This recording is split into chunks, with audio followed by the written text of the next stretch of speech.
Raw Truth, Street Levels, Mr. Amax, sitting here with the one, the only, Shone Romulus. Well gone, bro. Hold on, I got a fly in my drink. That's how we're starting, yeah? What's happening? It's been ages. Very long time. How long's it been? Like the tail end of 2016. Yeah, about that, yeah. You're right. But it doesn't feel like that though. Time flies, you know? It doesn't feel... A lot happens in a long, short time. Trust me, that's why we're here.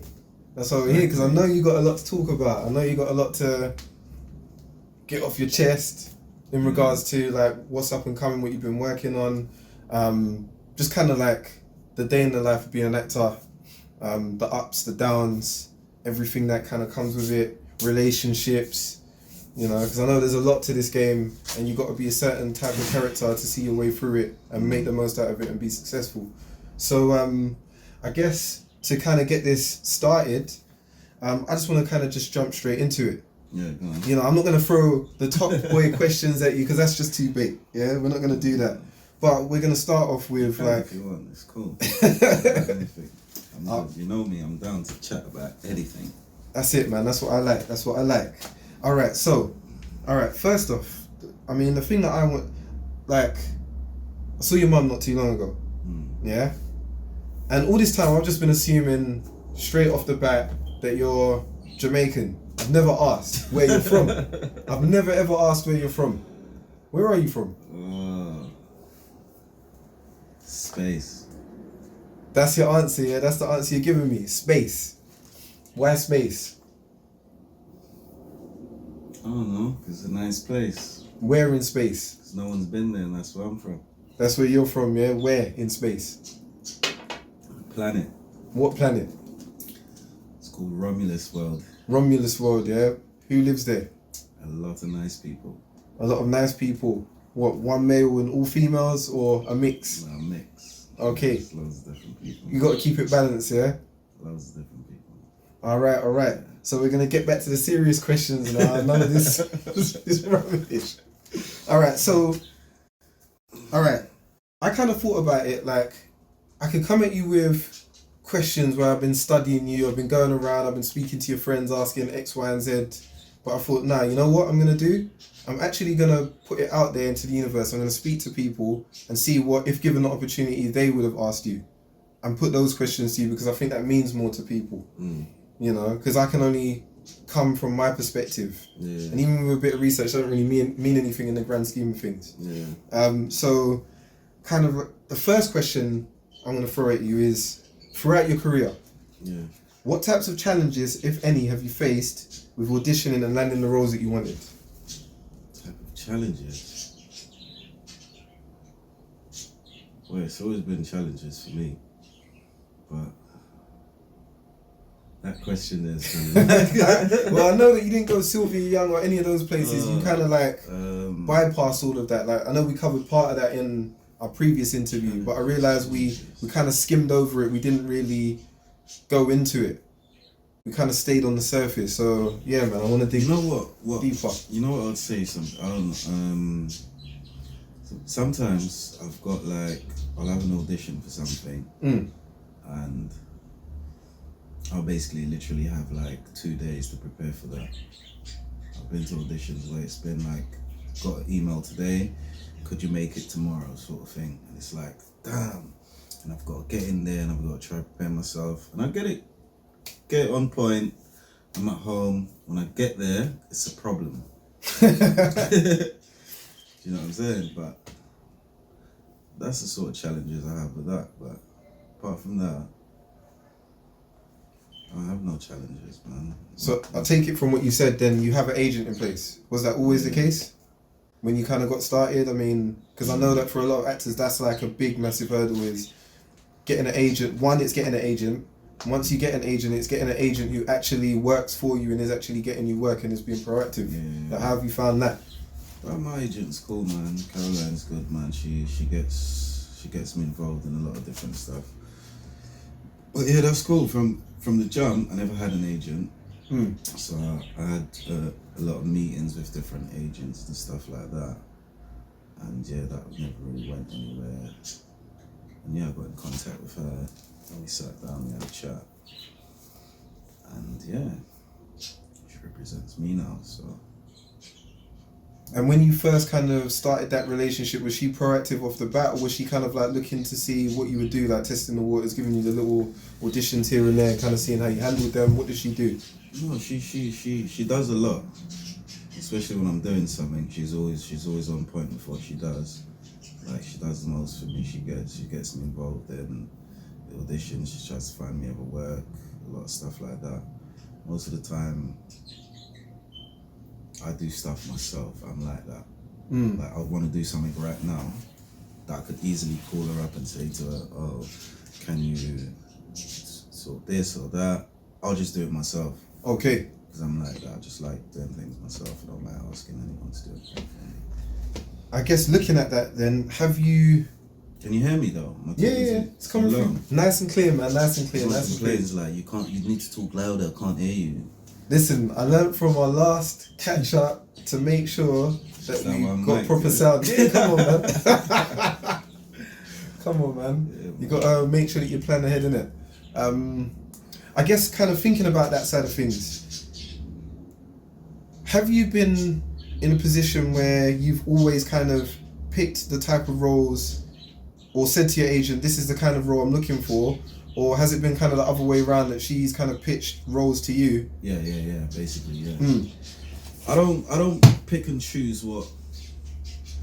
There's some things, I don't want to mention what it is, like, but I've been to auditions for certain things and I've gone there and I've like, I don't want to do this. Why are you even going? But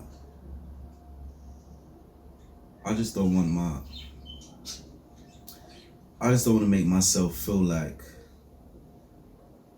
you don't want to do this sort of thing, so I'll still go do it, but because I know I don't want to do it, I won't fucking do it. So hey, you gotta keep it real. You know what I mean? But that ain't the right attitude to have though. But I've auditioned for certain things, and my agents, she's actually tried to get me. I think there was an audition for something called, I don't watch these programs, Emmerdale, and I was like. So I asked my mum, what's that? When I watched it, I was like, is she taking the piss? Like, what am I gonna do on there? Like, I just said, no man, I'm not down. But then that audition for EastEnders as well, stuff like that. But the soap thing it's like, I don't know how to say it, man. I feel like I'm a bit scared. Okay, what's your apprehension or your fear? Because I just feel like it's soaps, innit? It's like, imagine me in EastEnders, like. You could do well if you put your mind to it, though. That's the thing. Like, I guess it depends. The question I have for you on this kind of what I just feel like this. I don't know. I might be wrong, but I just felt like if I did EastEnders for a year, yeah, and after that, I want to be in an action movie or something crazy. Yeah. Like, coming from EastEnders to trying to do that is a bit like, what's going on here? Don't you think? I think it depends on what type of role within EastEnders you play. If yours is a short cameo of, I don't know, 5 episodes or something, where you come in as a certain type of character and there is action required, then maybe it's a segue. I don't know, I always kind of look at things like that. Like, you never, like, but I guess they've already got it mapped out what kind of character, so it's not like you get to. But the thing is with these soaps, you could have a small part in there. You could be, I think the part I went for was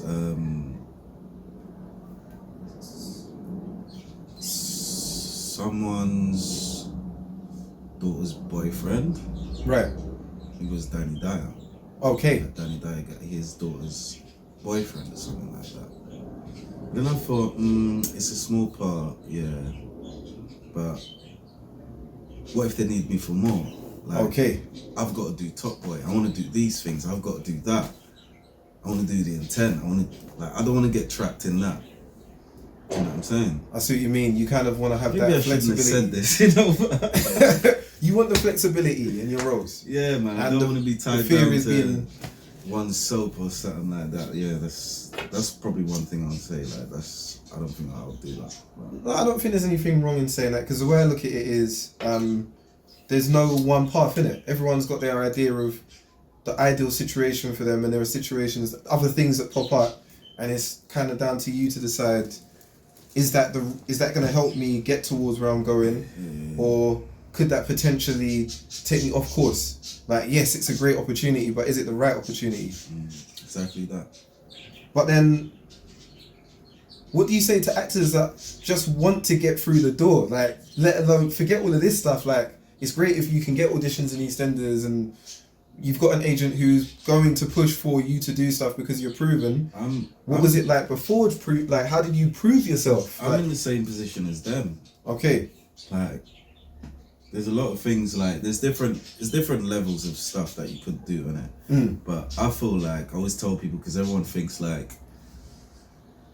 yo, like, you've gotten clear, like, nah, mate, I'm still in the same position as everyone else. Do you understand? I want to be in a Marvel film. I want to be in 007 or something like that. Do you know what I'm saying? Like, actors in this country, you don't find these opportunities coming around the corner every day, every year. It's not. Do you understand? So someone on my level, where I want to reach, I'm still on the guy's level that ain't never had an acting job before, and that's what he wants to do, or has been to drama school, this place, that place, and it shares whatever you call it, and they want to land a job and they can't. I'm in the same position, but all I'll say is, like, just grab what's given to you, innit, and do your best. How do you get around that though if nothing is being put in front of you? Like, where would you kind of advise people to go to put themselves out? Because I mean, I've said things to people like, go and network, Exactly. go to kind of film events. Go to events where there's other people that do that sort of job. You know, meet up with people, have a drink, smile, be a people's person. You know, talk, say what you want to do. Go online, find out what's going on. Like, find a friend that's going to a premiere or something. Get yourself in there. Like, be that guy, be that lady. Go out there, get online, man. Try find casting calls or something. Like, most of the time you gotta pay for it. I did that as well. I used to go on I don't want to say what it is, but on this site. But then I realized, you gotta pay. Like, I'm not paying.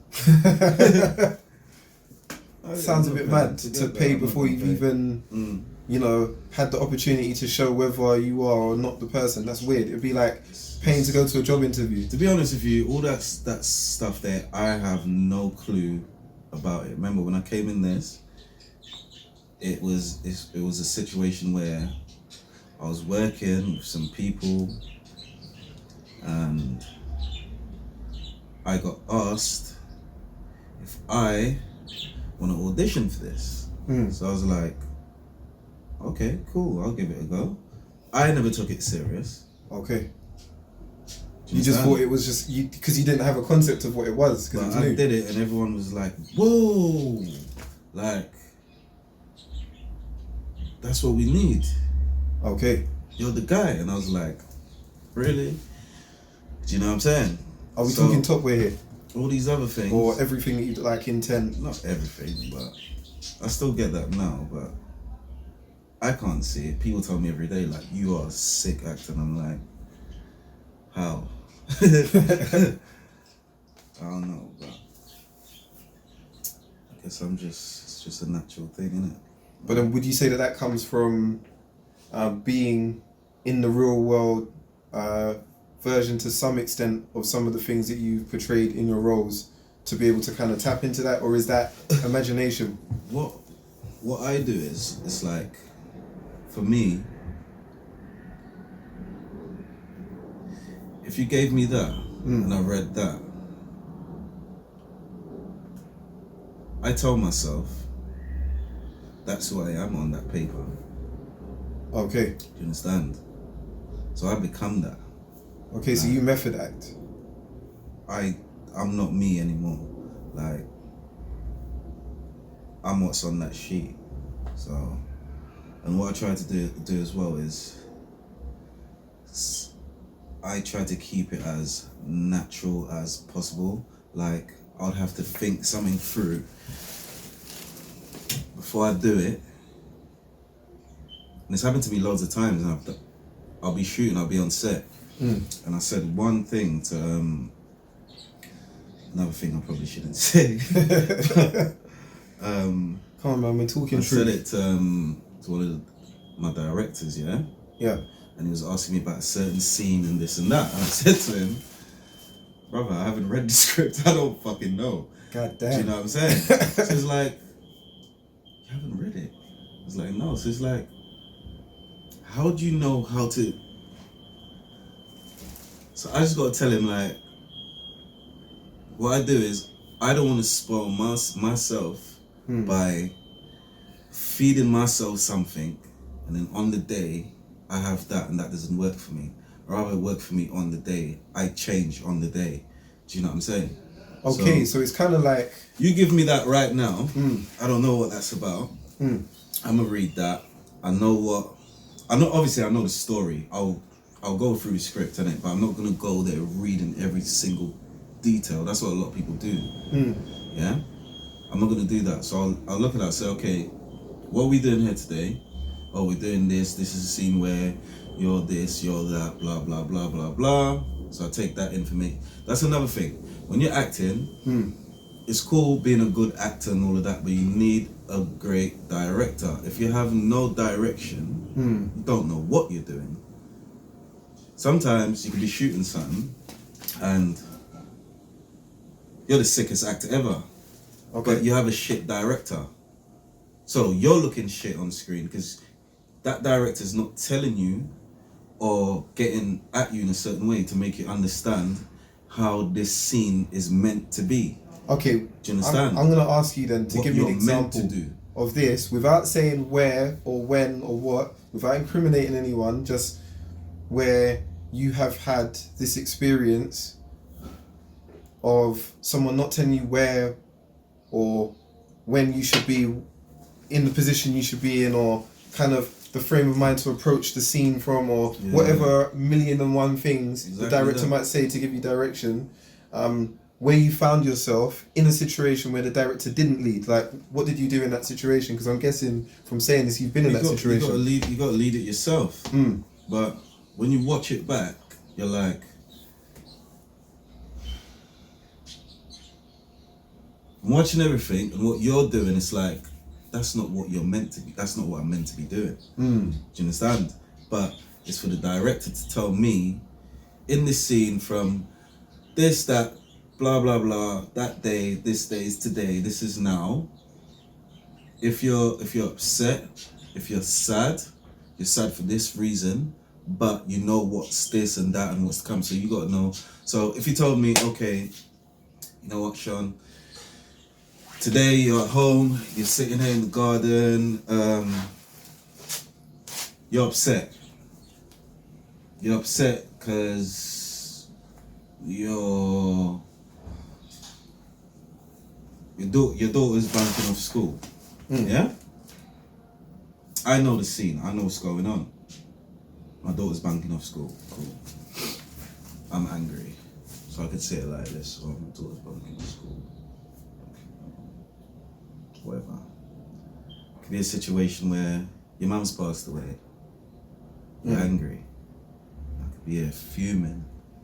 It's for that director to tell me, yo, you look angry, but you look like you want to kill someone. You're meant to be angry and sad that your mum's passed away. You should be crying.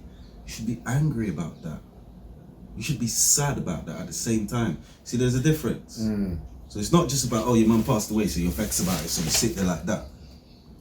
You look like you got beef with your boy. Yeah, of course. Do you know what I'm saying? Don't sell it. So that's where a good director's needed while you're working. is they will get it all out of you, and they'll get exactly what they want, and they see it, and it's for them to buy it or not. If they don't, you do it 20 times. When I shot my short film, I tried that. It's my first time directing a short film. It's like no one wanted to listen to me, and went sort of left in the end. Up to the same week that we had the screening for it. I think it's just. But when you work with, I can't really blame anyone, because when you work with people that don't really have experience, they've never done this before, you can't really like be mad at them. Yeah, because you got to hold their hand in that situation. Yeah, it's like. But yeah, that's it really. So you've had kind of like you've seen different perspectives of being an actor, because you've seen it from the lens of being the actor through to directing the actors. So I guess from having that experience, what has that kind of taught you or made you appreciate as an actor? I mean, beyond what you said, which is, having a director who's worth their grain of salt, making sure that you know where you're supposed to be, what you're doing, where, when, why, and how. Beyond that, what has it made you appreciate? Because I'm sure you've had some personal takeaways from that experience. Well, what's it made me appreciate?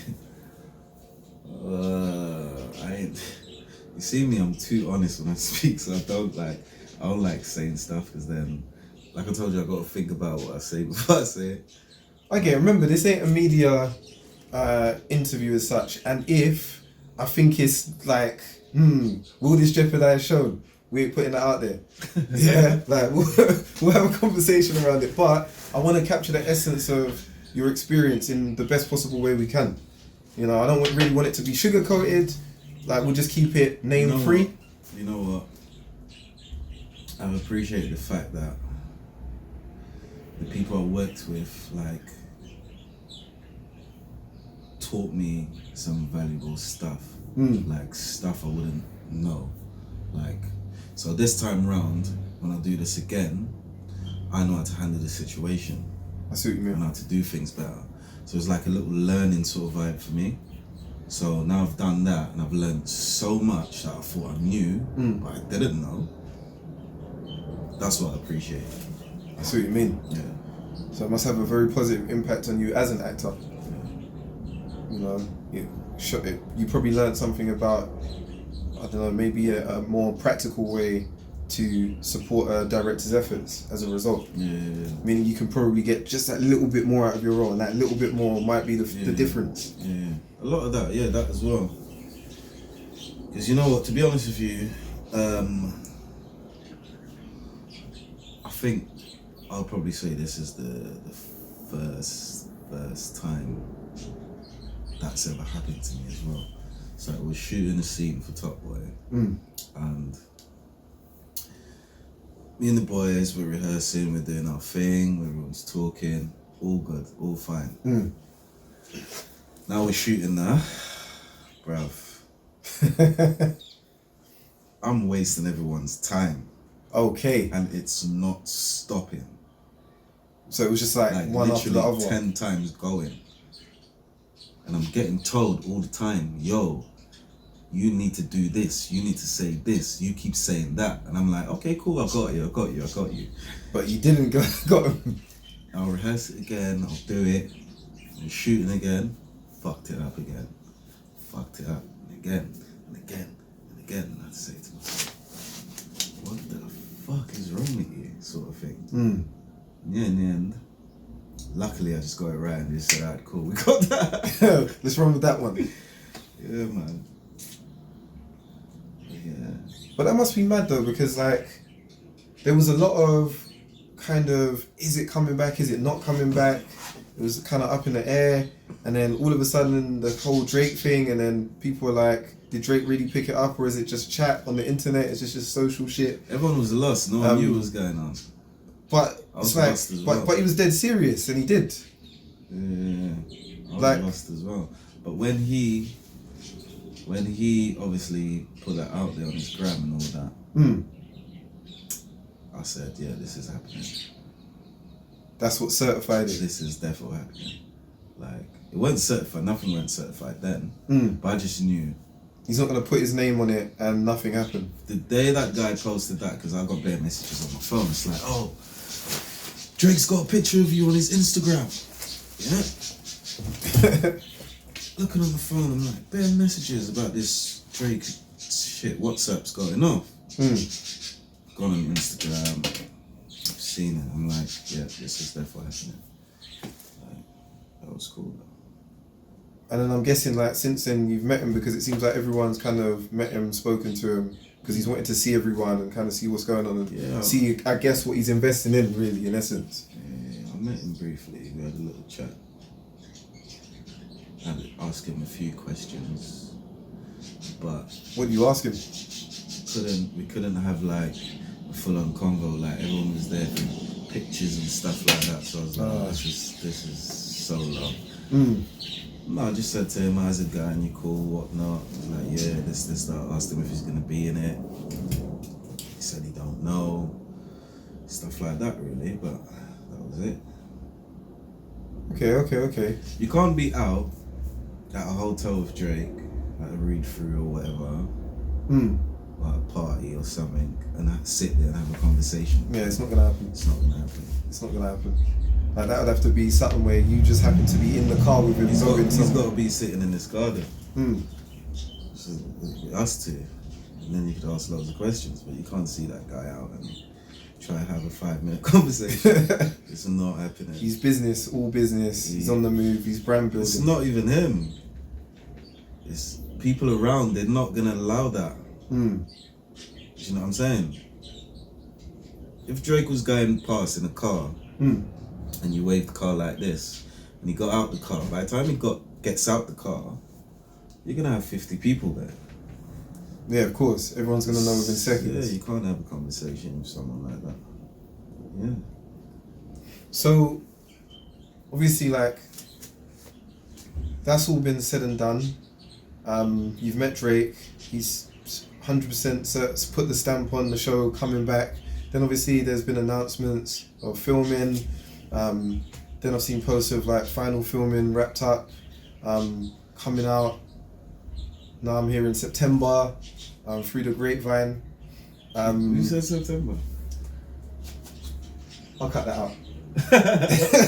I'm joking. It's September. I'll cut that out. I'll cut that out if cool. I've heard wrong. I'll cut that out. But cool. yeah, it's gonna be out in September anyway. So I'm hearing that's when it's cool. coming out. Yeah, you're right. And at least you didn't say I told you that, but I think it's no. cut. It's September, isn't it? September, yeah. But like, obviously, then you posted like some mad cryptic thing on Instagram. Like it was the post where it's like it insinuated you're not going to be in season 3, and then I had Gigs pop up because it's him who popped up, which made me see the post because I saw the comment, and then it was like, okay, so Gigs has been watching the show hard and he fights with your character. Oh yeah. Yeah, and it was a lot of people popping up in the comments who were like, no, what's going on? You better be in the settings. Like, it doesn't make any sense. Like, I'm not gonna ask if that was for a promo or whatnot. I think what I liked looking at that is that there's so much love for the show and support for the show. Because you never know with these things. When it takes a long time for like another season to come out, sometimes that dies off and you got to almost like rebuild it again and get people back in. But people just been patient. So you're asking me now if I'm in it or not? You tell me. What if I don't want to tell you? Then I won't know until I watch season 3. What if I told you I am, and what if I told you I'm not? Boy, then I'm kind of left. I'm left on the cliffhanger about this. Pick one. Are you in it?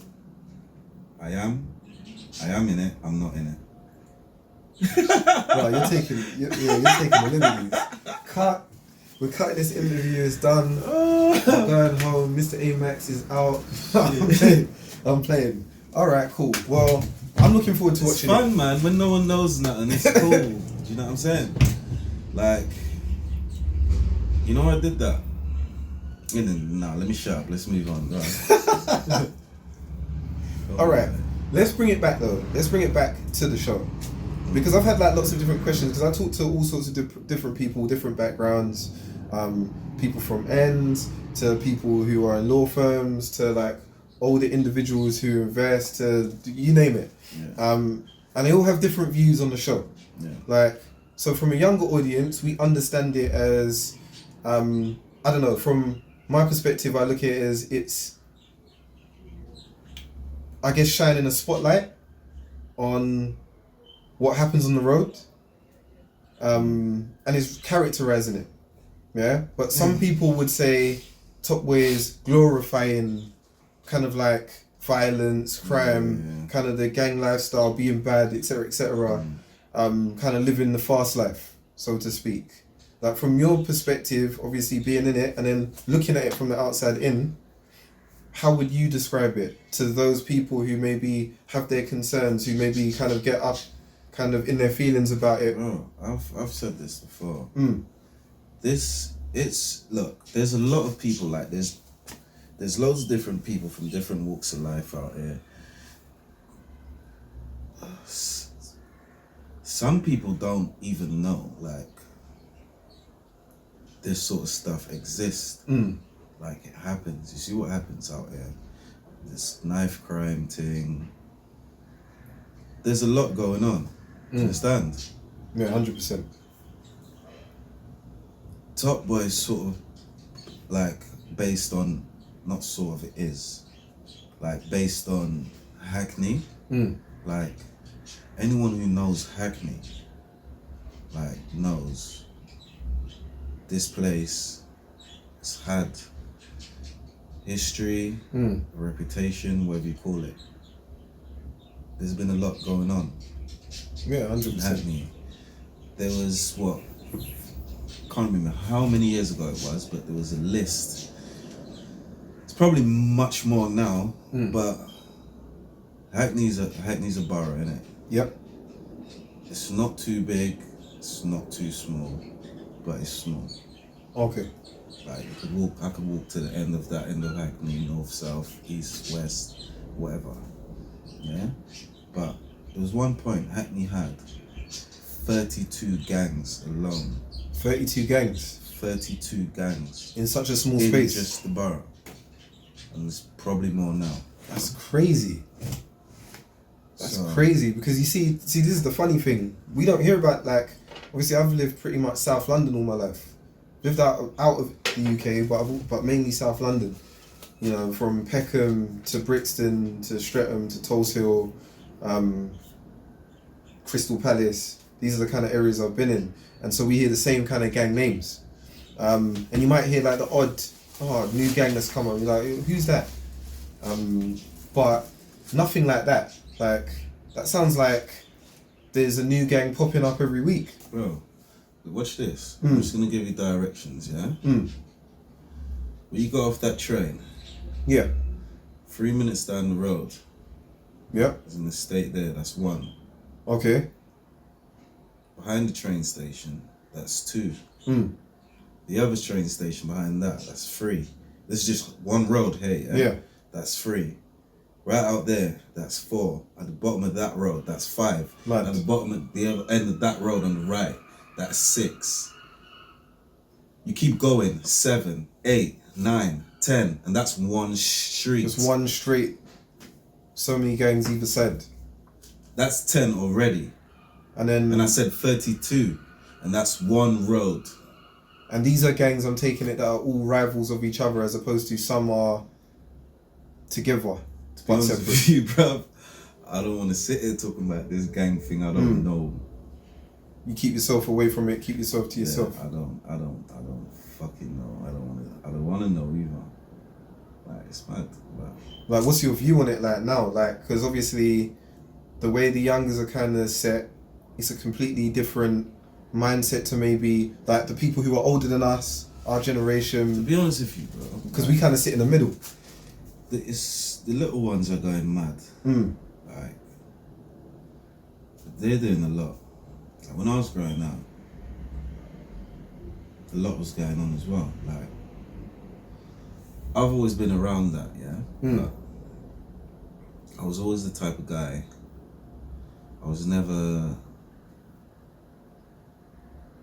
like a follower, like to follow anyone or do what anyone says. Or I've just always been my own guy, and a lot of people who know me, they'll watch this and they'll know I'm not telling a lie. I've been in situations, I've lived a certain place where this gang, that gang has issues, and what I'll be the person who'd go and try to sort that out and mediate, squash these sort of things and shit like that. If I had personal problems myself, it wouldn't be me calling up loads of people and doing that. I would literally approach someone myself, if it was 5, 10, 15. So that's just me as a person.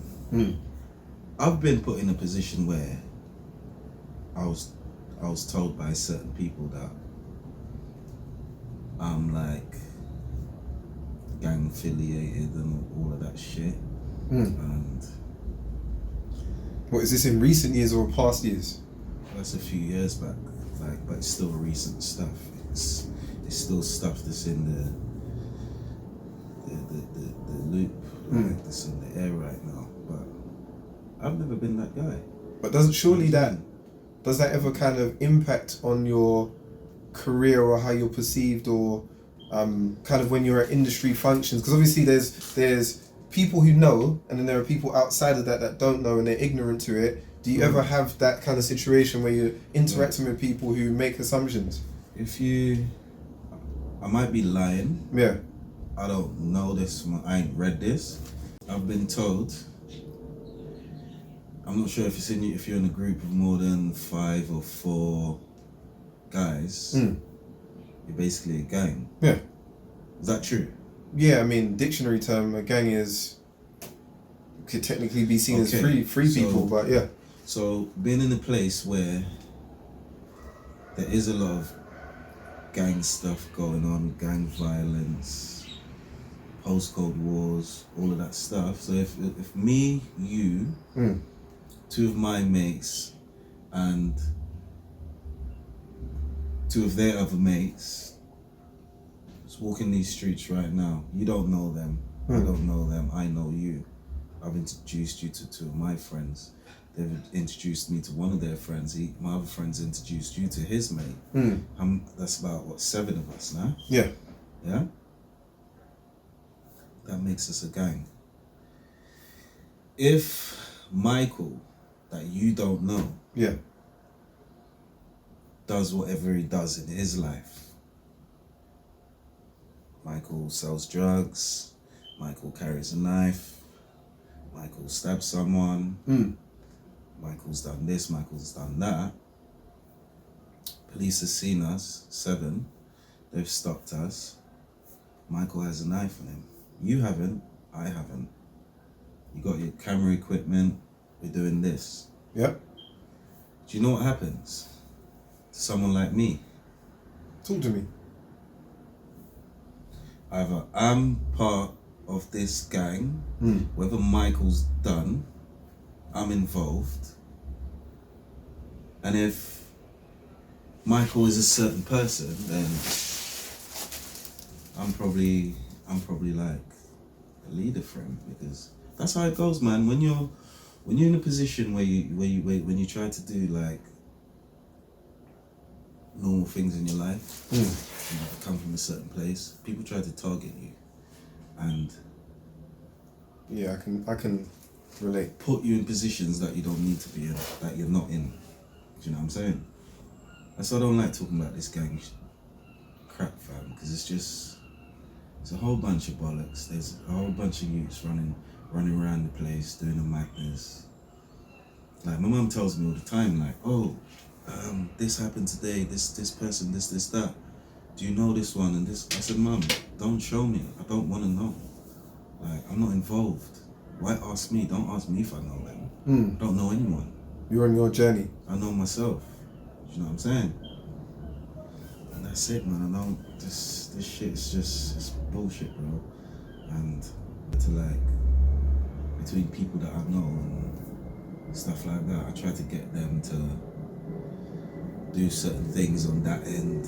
Some people do, but everyone's minds are narrow. They don't think. Like this stuff is real. It's like they have a passion for it. Do you know what I'm saying? They can't help it. Like it's mad. But what is that? What do you think it is that kicks it off? Do you think it's like, because you must have seen like different elements of it? Because I can speculate, but I think people are more interested in hearing your perspective than mine on it. Could you shed light on things that you've observed that have kind of shaped that in them? Without going too deep. Bro, to be honest with you, I don't know. Everyone's mad. Like I've been a mad guy. I've done things, you know what I mean? Like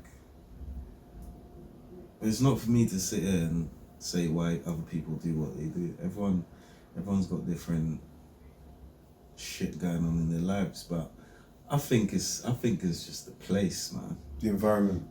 That's what it is. I think it's the environment. One time I was sitting there thinking, I saw stuff and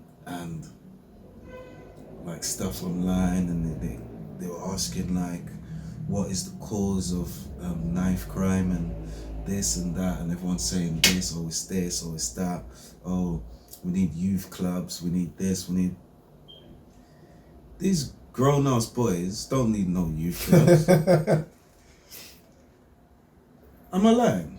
Yeah, I think once you get past a certain point, it's missed you. You see, that's why I want to talk about this, because this is gonna change from a bloody interview to a debate. Yeah, of course. You know what I'm saying? And we could go all day like on this subject. Cool, 14, 15, 16, yeah, the kids. To them, the way the parents have raised them, they're not kids, they're men. Yeah. Some of these youths, they're out here doing stuff for themselves. They're buying their own clothes, their own shoes, they're making their own money, they're feeding themselves. Some of them in hostels, they live alone. Like, they're men already. Yeah, they're paying for their heat. They're not little kids, they're not 5. They have a brain, they could use it. It's not for no one to make them play pool somewhere. And yeah, they've passed that. You know what, bro, to be honest with you, I tried to think about it and I said, you know what it is? It's probably the ganja, fam. That's what I reckon. Yeah, everyone's gonna hate me for saying that. Yeah, but I don't care. Certain men are smoking flavors. Yeah. Cali Kush, all sorts of weird shit. Back in the day, my boys came to me with weed. Yeah. Called White Widow. Okay. What the hell is that? Man was banning White Widow. Finding out from one of my Chinese mates and all of that about certain things and where the White Widow come from and his people and what they do. White Widow's basically dusted off with coke. Okay. Do you understand? You've just turned that into something completely different. So I just thought, raw, like, there's a lot of I know a lot of guys that I knew. I still sit down and speak to them more time when I see them. That I knew when I was growing up, it's just lost it. They've gone off the rails. Their heads are not there. Some of them are in the hospital. Like, they come out, they're fine. This one I know he's on the street every day. Like, he's gone to jail, he's come back out. He looks clean and whatnot.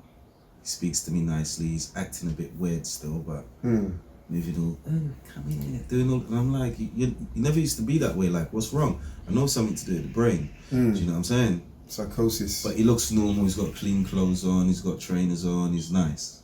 So I said to him, "Where you staying?" He said, "Oh, I'm staying at my mum's." I said, "Good, do that. Don't leave your mum's. Yeah, stay at your mum's. Your mum's gonna look after you. You're good." He said, "Yeah, man, that's what I'm doing. It's cool." Bro, I saw him a week later. He is black. His clothes are dirty. He's sitting down somewhere spitting all day. He's made a big puddle. He's asked me for £1. I gave him a pound. Like it's mad. You know what, that I can relate to. I had a friend who we went to school with, and yeah, man. Me and him, he was like the motivated one of the two of us. Like, I thought I was motivated, but this guy was hella motivated. You know, he came from a situation where I think his brother was disabled, his mum wasn't very well, so he had to take care of his disabled brother. He had so much responsibilities on him, but he somehow just grinded and worked through it. He had to be the man of the house from young. But then he started getting in with certain men, started moving certain things, started selling certain things, certain drugs, and then he started, through that exposure to those drugs, taking those drugs. And then the very last time I saw him, he was just on a bike, clothes kind of torn up, scratching, he's kind of scratching his neck. But I've never ever felt like that before, uncertain of my own brethren, thinking, rah, this youth's going to try and rob me. Yeah, this youth's going to try something stupid. Yeah, that broke my heart, man. Like, I'm not going to lie, because I saw him I saw the potential and just saw it just dip off just because things got hard in finance. That's what drugs does, man. That's what drugs does. You know what I'm saying? When you're on drugs, you need money. You need money when you're on drugs to like support your habit. If you don't have money, over. Especially them hard drugs as well. So I knew a guy that I met him one day on my street, and had a conversation with him about different things. He called me up one day and he started talking to me a funny way. I said to him, like, who do you think you are? Sort of thing. So getting to know this guy, I thought, you know what, this guy's a cool guy, whatever. But this guy was smoking crack, yeah? So I kind of did things and tried to put that guy in a position to help that guy, to try to get him off. So he kind of got off, sort of thing. He started going to the mosque. He got himself a girlfriend. Told him, look, you need to keep that, because when you have a good woman in your life, that's what would save your life. He got married, went to his wedding, all of that. He had a kid, made me the godfather. He put on weight, he got fat. Okay. I said, you're living a good life, you're nice, you're happy. Come to his house, I sit down, there's food. He said he don't eat meat. I see him eating curry goat. Yeah?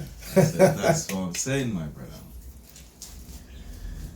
A few years down the line, he's messed that up. I don't want to talk about it, but he just fucked up again. But I can't help you no more. I can't save you no more. He actually phoned me today. And he said to me, I need some money, man, give me some money. I said to him, no, I ain't giving you no money. I pulled my wallet out. He told me to call him back. I sent him a video, I showed him money. I said, you know what? If you listened to me and you did certain things the way I told you to do certain things, I wouldn't feel no way to give you some money right now. But I know what you're gonna do with it. So I ain't giving you my money to do that shit. Sometimes I still try to help him. Like, I'll tell him stuff like, oh, let me come around, I'll give you a change in it. Go out, go do something. And I'll give him a change, but I'm not just gonna be out here giving you my money to go buy the food for him. That's not how it works for me. Yeah, it's mad. Yeah. It's mad, life, man. innit? But you see, that's it. Like, you managed to keep yourself away from that. What would you say you would attribute to being the reason why, despite the fact that you were likely exposed to a lot of things, including that, you didn't choose that path or go down that path? What was it for you that made you go, I'm going this way rather than that? Because a lot of guys from ends don't necessarily end up in film or acting or music or anything like that. The most they get is, if they are doing music, they're like writing their bars, camera phone, that's it. Yeah. It's how you was raised, bro. That's what it is. It's how you was raised.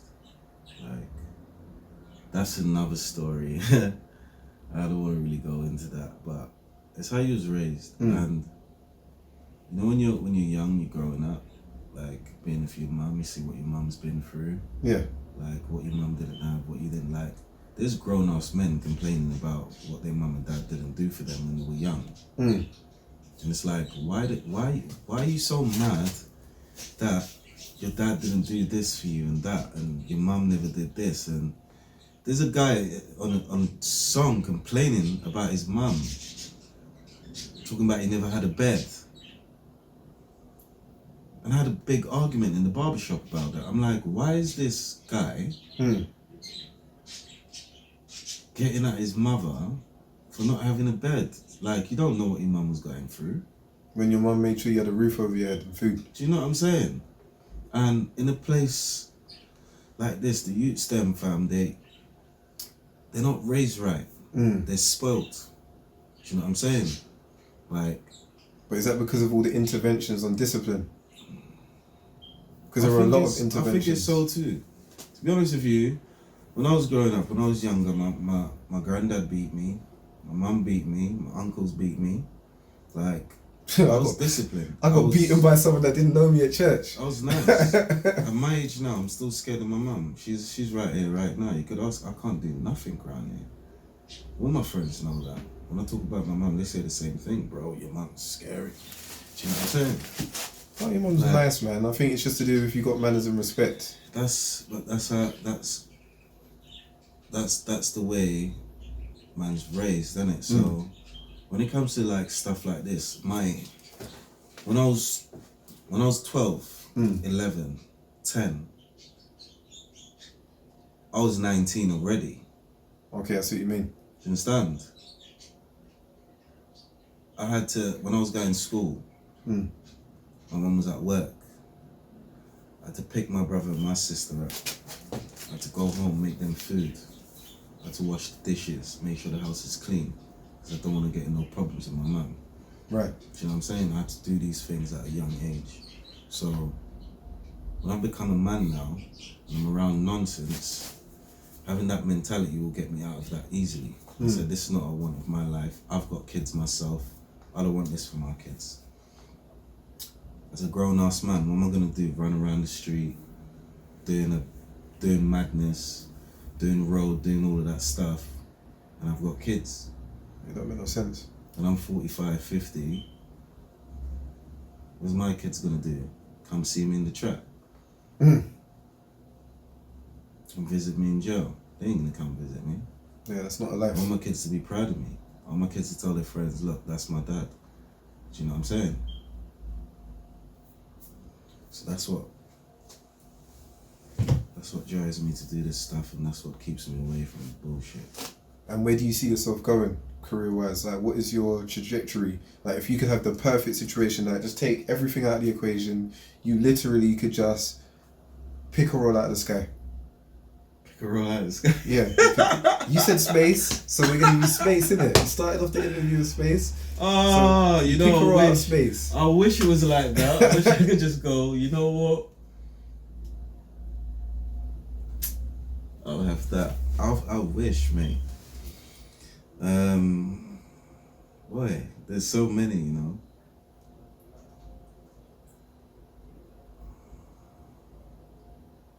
What kind of character would you play?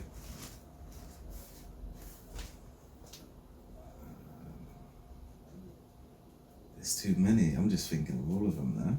Just grab one. Just one that popped into your head before the others. Whichever one came first.